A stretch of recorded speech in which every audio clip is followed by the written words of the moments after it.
saluda Leonor Roquet junto al diputado William Dávila para hablar aquí sobre los más recientes acontecimientos nacionales. Muy buenos días y bienvenido. Buenos días, Leonor.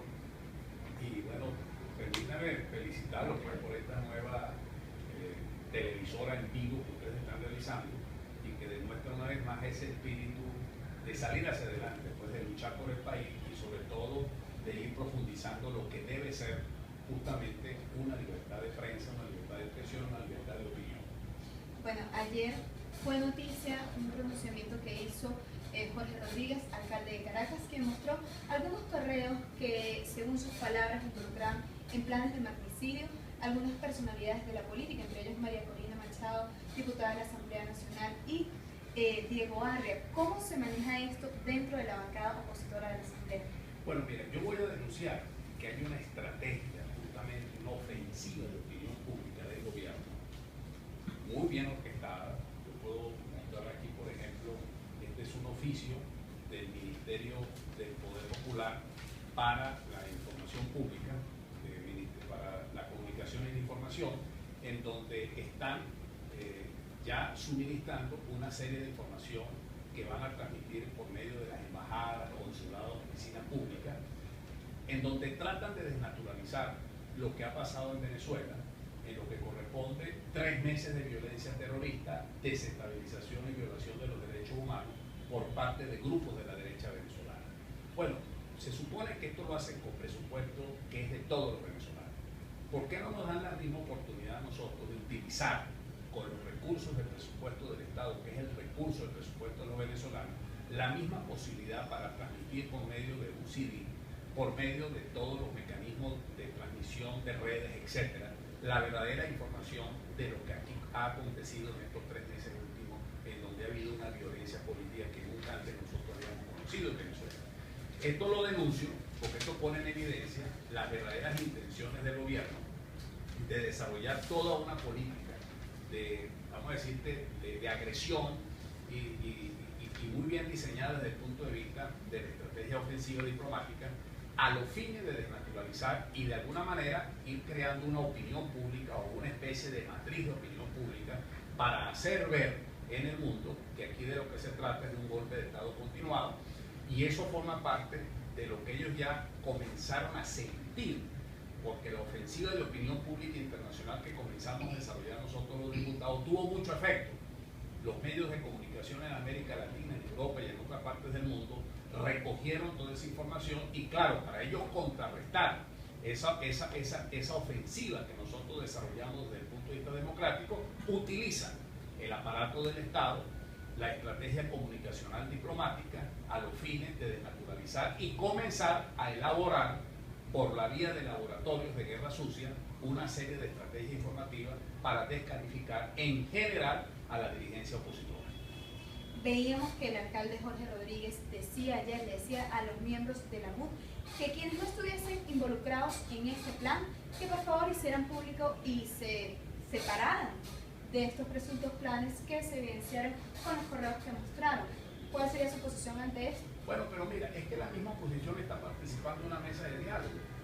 Si la oposición está participando en una mesa de diálogo, ¿qué quiere decir eso? Que es una oposición que precisamente está buscando la paz, que está buscando por la vía del diálogo que nosotros resolvamos los problemas fundamentales de todo lo que ha acontecido, entre los cuales los 42 asesinatos, entre los cuales hay estudiantes, hay guardias nacionales, hay funcionarios, hay vecinos en general, para saber exactamente qué es lo que está pasando en Venezuela y qué fue lo que aconteció con esos 42 asesinatos, más de 800 detenidos y toda esa gran cantidad de personas heridas. Todavía tenemos nosotros el caso de esta muchacha Zairán Rivas, presidente del Centro de Estudiantes de Trabajo Social de la Universidad Central de Venezuela, está detenida. Yo fui a visitar al Serino, me dejaron entrar porque supuestamente está bajo un régimen especial.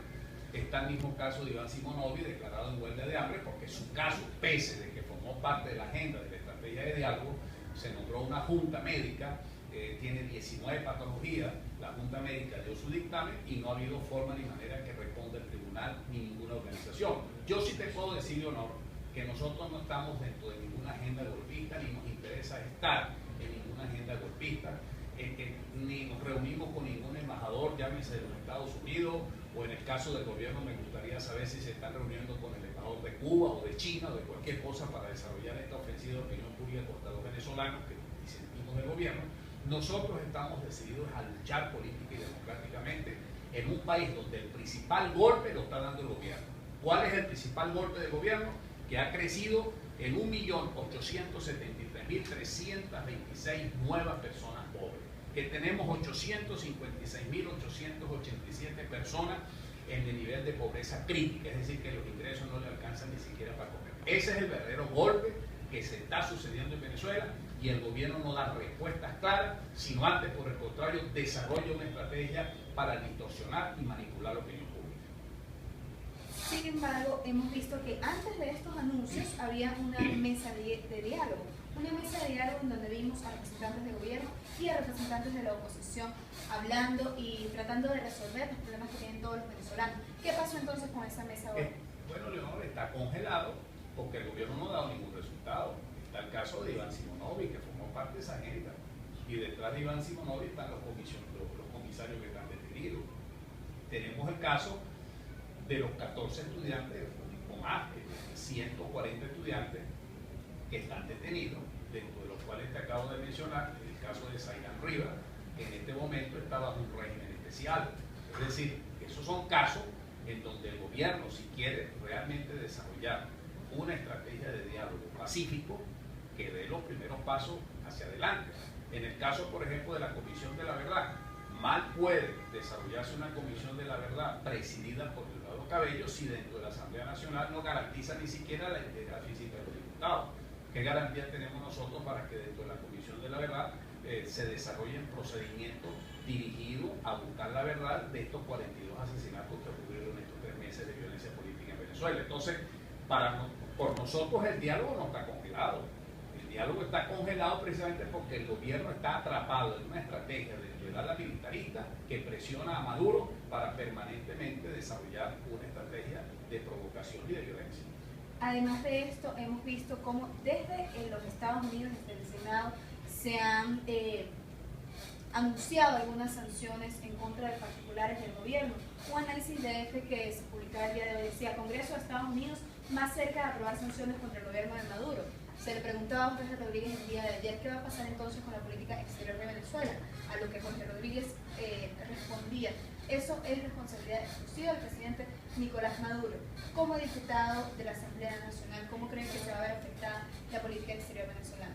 Bueno, fíjate, ahí hay una argumentación chauvinista del gobierno, porque ellos tratan de esconder de un falso venezolanismo el hecho de un ataque contra funcionarios públicos, una denuncia contra funcionarios públicos corruptos que tienen dinero en las cuentas de los Estados Unidos, es un ataque contra la soberanía nacional.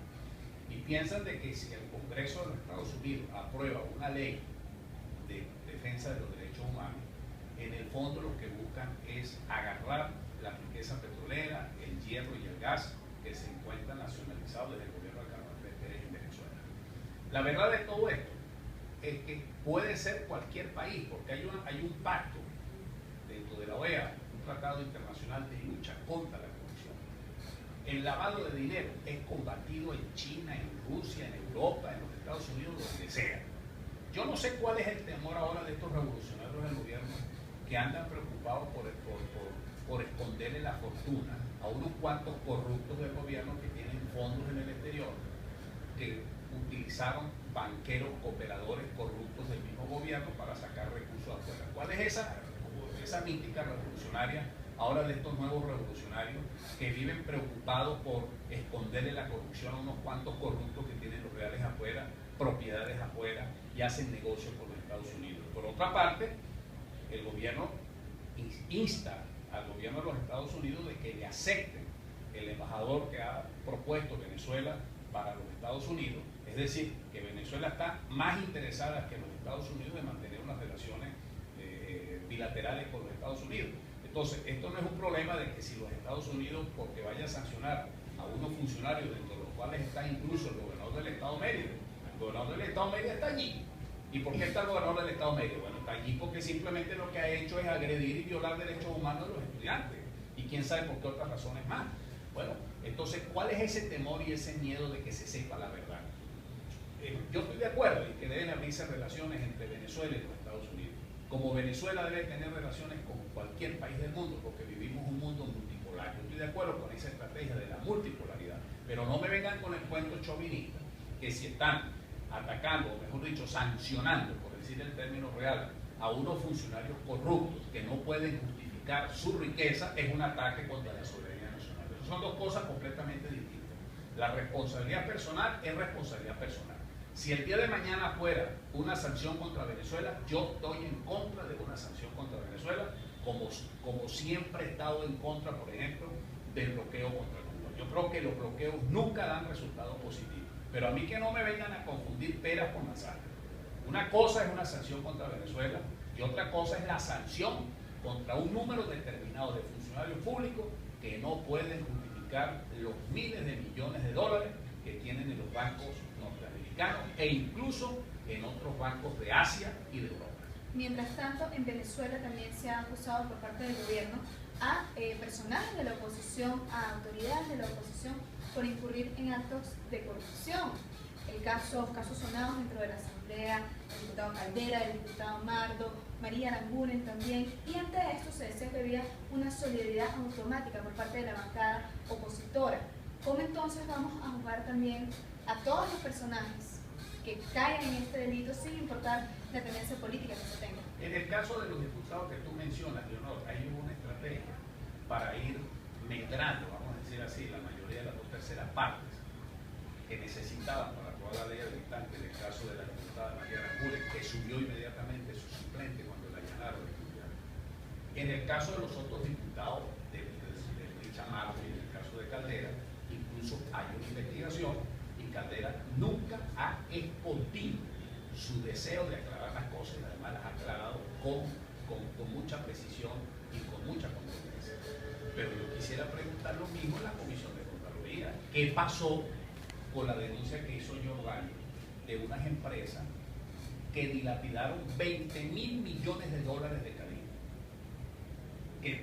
Es decir, que desviaron 20.000 millones de dólares y no sabemos dónde está. ¿Por qué eso no se investiga? ¿Qué pasó con el caso del maletín de Antonini Wilson de 800.000 dólares?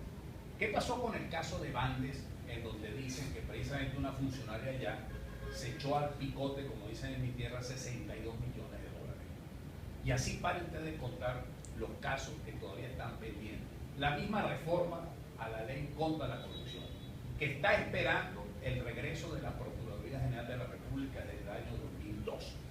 Y en este momento todavía no tenemos aprobada en segunda discusión la reforma a la ley de la Contraloría para poder darle fuerza a la lucha contra la corrupción.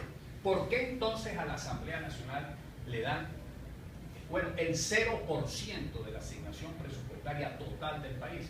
La Asamblea Nacional apenas tiene el 0%. El Tribunal Supremo de Justicia de esa asignación presupuestaria tiene, creo que es el 8%.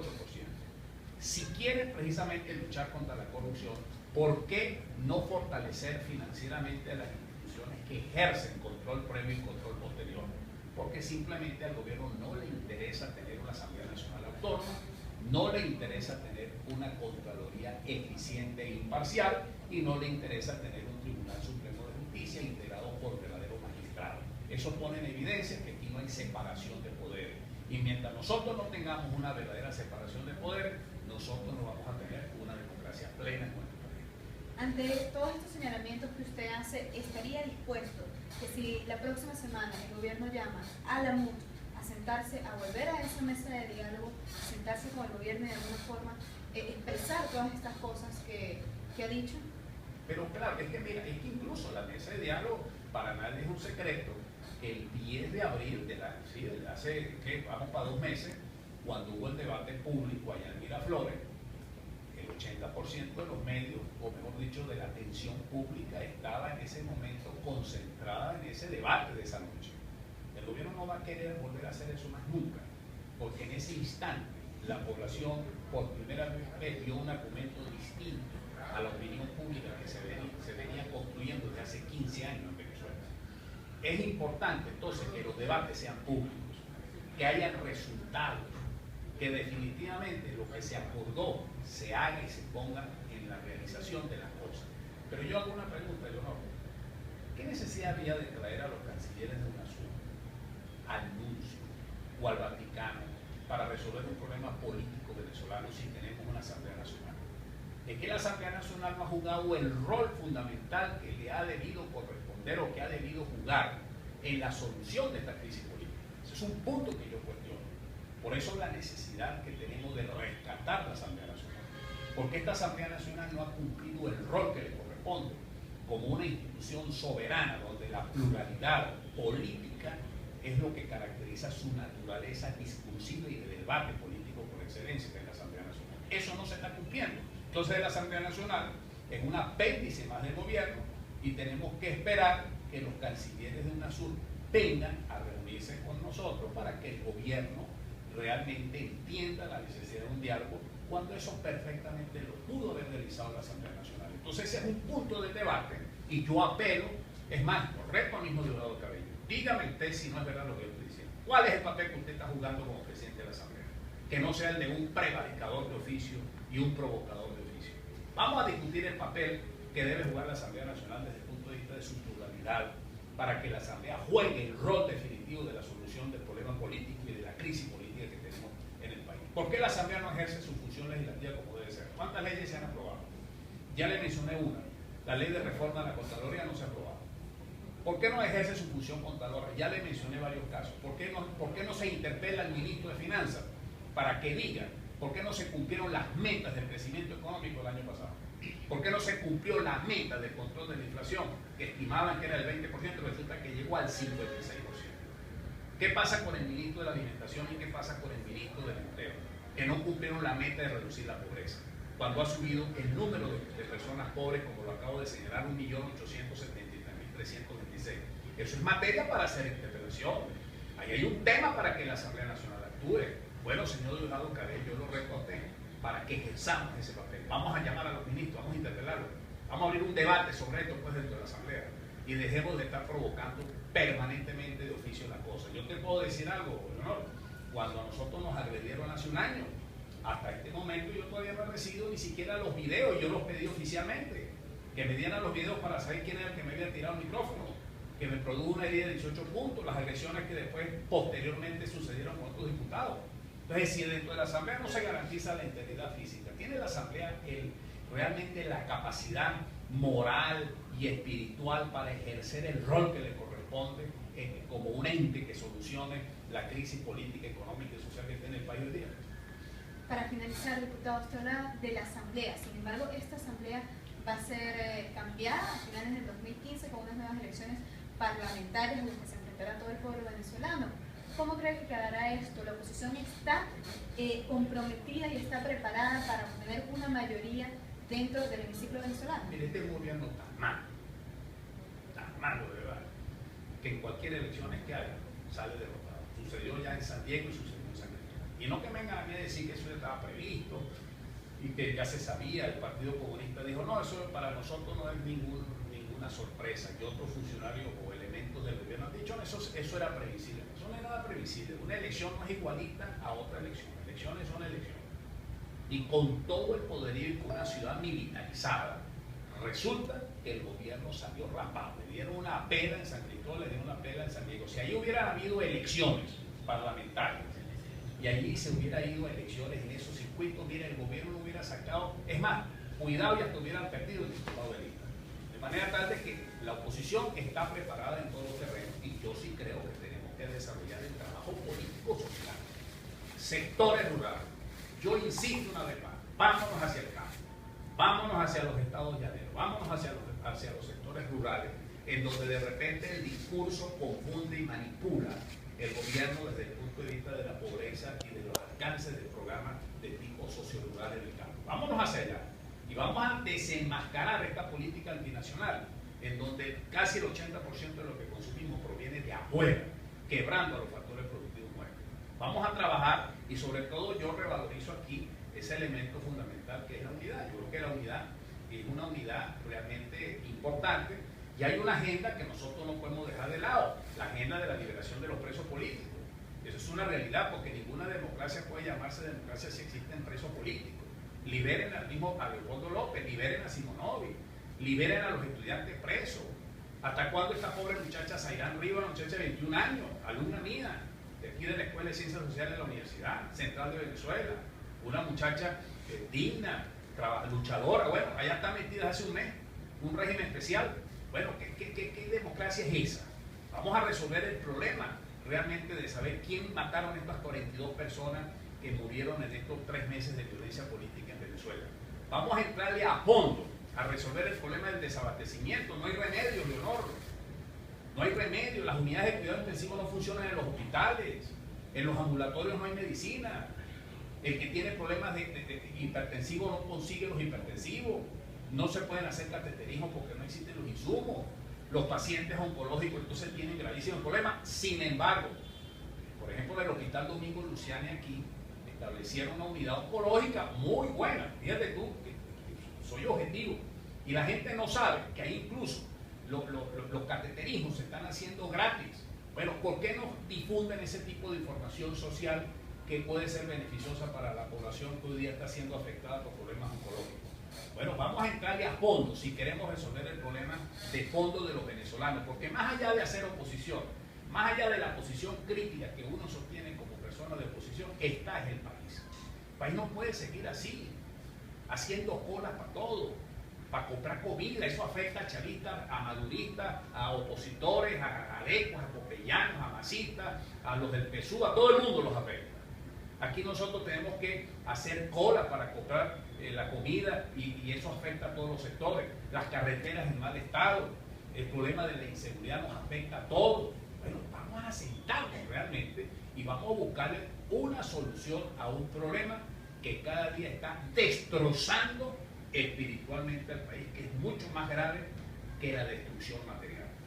Muchísimas gracias, diputado, por la oportunidad de tener aquí en el estudio. Gracias, ¿no? Gracias por la invitación y bueno, y los felicito por todas estas instalaciones y por el trabajo que tú estás haciendo y que tú